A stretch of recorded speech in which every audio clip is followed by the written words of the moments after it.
అయ్యండి అందరికీ మీ పూజలన్నీ అయిపోయావా? మా పూజ అయితే అయిపోయిందండి. ఇంకా ఇగో నేనైతే పిల్లల కోసం టిఫిన్ అయితే రెడీ చేస్తున్నానండి. మరి ఇప్పుడు అందరికీ కూడా శుభోదయం అండి. అందరికీ ఈరోజు రథసప్తమి శుభాకాంక్షలు అండి అందరికీ. మీరేం చేస్తున్నారు? టిఫిన్లు అన్నీ అయ్యాయా? మరి టిఫిన్లు అంటే మనం పెద్దోళ్ళం కాదండి, పిల్లల కోసం మనం టిఫిన్ రెడీ చేయాలి కదా. మనం అయితే ఉపవాసాలు ఉంటాం కానీ పిల్లలు అయితే ఉండలేరు కదా. ఇప్పుడు నుంచి వాళ్ళకి కూడా మనం పూజల్లో పెట్టకూడదు కదండి.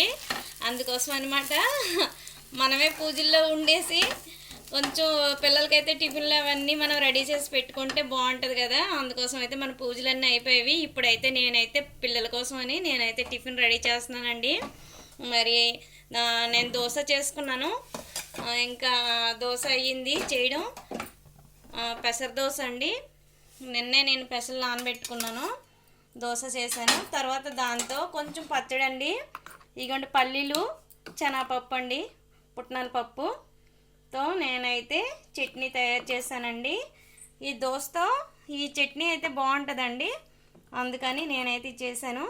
మరి మీకు నచ్చుతుందో లేదో తెలీదు, నాకైతే ఇలా చాలా ఇష్టం, మా పిల్లలకు కూడా నచ్చుతుందండి.